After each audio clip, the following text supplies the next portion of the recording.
Hello and welcome to Haunted Montreal's Spooky Story Sessions. I'm your host, Holly Rhiannon, and today I'm going to tell you all about the Théâtre du Nouveau Monde.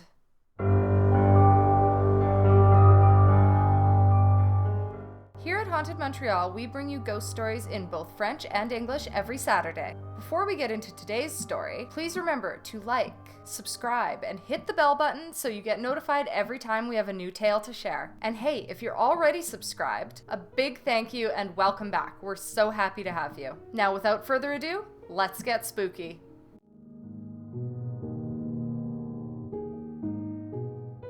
The Théâtre du Nouveau Monde is one of Quebec's most famous theaters and is a star in the Quartier de Spectacle, Montreal's entertainment district. Located on the bustling corner of Sainte-Catherine and Saint Urbain, today the theater offers both classical and contemporary theater in the French language and is widely regarded as one of the most popular and professional theaters in Quebec.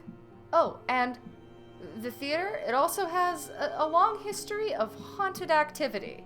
Originally called the Gaiety Theatre when it was constructed in 1912, the building was designed by architects Ross and McFarlane. The theatre had been built by Canadian Theatres Limited, a company which also owned the popular Orpheum Theatre, and was served by Columbia Amusement Company. This American company had 40 burlesque troupes in circulation to ensure theaters could host a wide variety of performances. The Gaiety Theatre enjoyed financial and critical success until the stock market crash of 1929 and subsequent Great Depression. In 1930, the Gaiety was renamed Théâtre des Arts and began offering French shows. When this plan failed, in 1932, it was renamed the Mayfair and began screening American movies. Again, the business model proved a failure after several years. Finally, with economy improving, in 1941 the Mayfair was reborn once more as the Gaiety. As a nod to the good old days, the popular burlesque shows resumed, this time with even more bare skin than before. Indeed, by adding stripteasers into the mix, the theater could guarantee excellent box office returns. The most popular burlesque star during the 1940s and 50s was Lily St. Cyr. Bold, blonde, and busty, her salacious performances quickly became the talk of the town. On some nights, she could be seen taking a bath on stage, doing the reverse strip, whereas on others, she would perform the flying G, whereby her G-string, which was hooked to a fishing line, would fly off into the balcony as the lights dimmed. She was soon the most infamous burlesque queen in Montreal, facing much consternation among Quebec's Catholic clergy. Concerning Lily St. Cyr and her numbers, the Catholic Diocese of Quebec seethed that the theater is made to stink with the foul odor of sexual frenzy.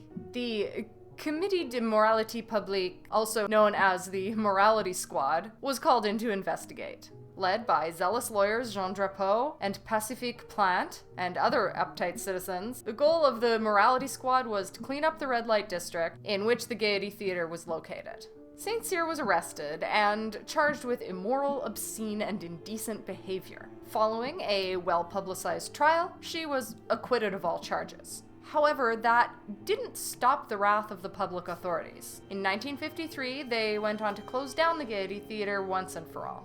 That same year, the theater was sold to actors Jean Grimaldi and Michael Custom, who produced Quebecois burlesque at the time. The theater was again renamed, this time as Radio City. Only 3 years later, in 1956, it folded.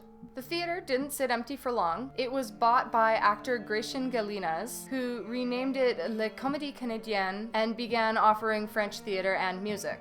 This proved to be a popular pastime and kept the theater full of spectators for well over a decade. Meanwhile, the Théâtre du Nouveau Monde had been founded in 1951 as an itinerant company when it launched a production of classic play L'Avare, or The Miser, by Molière. Overseen by artistic director Jean Gascon and located at the Gesu from 1951 to 1958, it subsequently moved to the Orpheum. In 1966, the Théâtre du Nouveau Monde transferred to the Théâtre Port-Royal, today the Théâtre Jean Duceppe, at Place des Arts and remained there until 1972. In 1972, the Théâtre du Nouveau Monde acquired La Comédie Canadienne and took over the building. It has been known as the Théâtre du Nouveau Monde ever since, and has produced many award-winning plays, all in the French language. However, despite the popularity of the Théâtre du Nouveau Monde, the building is reputed to be haunted. In the book Haunted Houses, author and researcher Danielle Goyat describes some of the hauntings at the theater in a story called The Old Lady of Seat F106. The theater has many mysteries and is said to be haunted by many ghosts. Strange, unaccountable noises, including mysterious creaks and phantom footsteps, can sometimes be heard echoing throughout the theater. There are also tales of people feeling suddenly terrified when descending into the basement or standing on the stage. There's talk that the fear is caused by a dreaded, unseen presence that unnerves even the strongest-willed people. In one instance, an anonymous box office employee recalled a story that happened to the theater manager in 1984 or 1985. One late evening, after midnight, the manager was doing the final rounds before heading home. While closing up the theater, he entered the audience area for a final inspection. He was surprised to see an old woman wearing a distinct hat, a small flower attached to it, sitting all alone in the theater in seat F106. Their eyes met, and the woman smiled at him. But in the next instant, she was gone, simply having vanished. It happened so quickly that the manager didn't even have time to feel scared. Scarcely believing his eyes, the weird incident got him thinking about the mysterious seat F106 where the woman had been sitting only moments before. The manager recalled that this seat was defective. It was always in the downward position and could never be raised, despite several attempts to repair it. When the story began making the rounds, staff members speculated that the ghost of the old lady might be one of the theater's former patrons who had returned in a paranormal afterlife to continue enjoying the shows. The belief was that the seat could never be raised because the spirit of this elderly woman was sitting on it. Others suggest that the ghost haunting seat F106 might be an elderly woman who once lived in a home at the site where the theater is now located. Whatever the case, in 1997 the theater was completely renovated by architect Dan S. Hanganu, including the seats in the audience, and seat F106 does not exist anymore, which raises questions about whether or not the ghost of the lady still haunts the theater. Other mysteries at the Théâtre du Nouveau Monde are related to the stage lights, which at times seem to have a life of their own. There are stories of the stage lamps turning themselves on and off over the old sound booth, even when they are disconnected from the electrical grid. In another incident, a guide named Dominique Durand was leading a group of students on a field trip through the theater. They had just arrived on the stage area, and Dominique began to point out the ghost lighting hanging above the stage. The guide explained that most theaters have a ghost light or a dimly lit bare hanging bulb above the stage. Pointing upward, he explained that ghost lights are always left on when the theater is not in use to prevent accidents by ensuring that people can see. He also told them the tradition started as a superstition from the days of Shakespeare, when a candle was lit to keep ghosts away from cursing the performances. As Dominique spoke to the group, a student jokingly flipped off the switch of the ghost light, plunging them into darkness. Dominique Durand panicked and flipped it back on, but the damage was already done. The following day, the guide learned that at the exact same moment the ghost light went off, an actor in the performance had an accident while working on his roof. Thespian Serge Postigo lost his footing and fell off the roof, seriously injuring his hand, which put the performance at risk. Luckily, despite needing to do some acrobatics in the show, the actor was able to continue playing by being very prudent.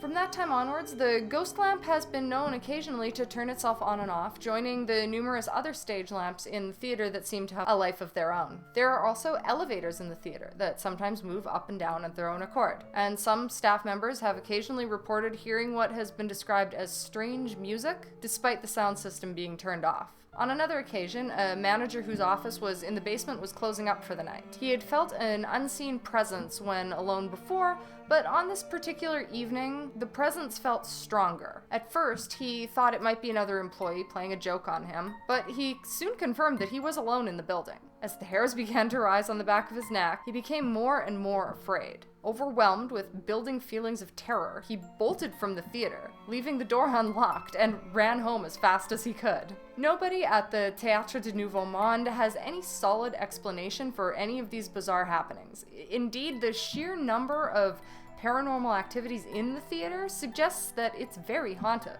Who are the ghosts that haunt the Théâtre du Nouveau Monde? Former guide Dominique Durand speculated that maybe one of the ghosts was born from an old manager who never left the theater. Others believe a deceased nostalgic actor returns to haunt the boards, unable to stay away from the theater that he loved in life. There's also the speculation about the old lady haunting seat F106 being a former theater patron or wealthy resident in a home on the site before the theater was built. There are even rumors that the ghost of famous burlesque performer Lily St. Cyr haunts the theater, although these have been discounted by author Danielle Goyette because St. Cyr died in 1999, long after the hauntings began. One final theory is related to Claude Gouvreau, the only poet to participate in Quebec's radical Refus Global Manifesto in the 1940s. Despite being an accomplished artist, Gouvreau was known to be emotionally fragile. As an artist myself, I can get there. He was often institutionalized at Saint-Jean-de-Dieu, a Montreal psychiatric hospital.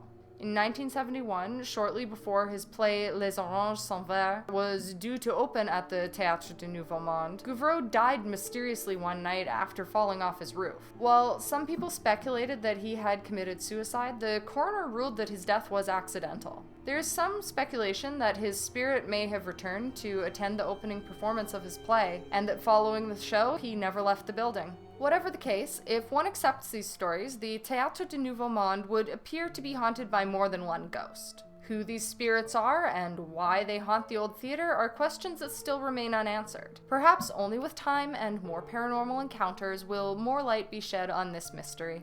Are you a Montreal resident, or perhaps a tourist who has experienced something strange at the Théâtre du Nouveau Monde? If so, we'd love to know. As always, we want to hear your theories about what could be going on. Thank you so much for stopping by. If it's your first video, we do hope you'll stick around for the next one. We post videos in both French and English every Saturday. If you'd like to learn more about the organization founded by Donovan King, the link is in the description below, along with links to purchase tickets to in-person haunted storytelling tours. Remember to like, subscribe, and comment. We'll have a new video out next Saturday. But until then, stay spooky.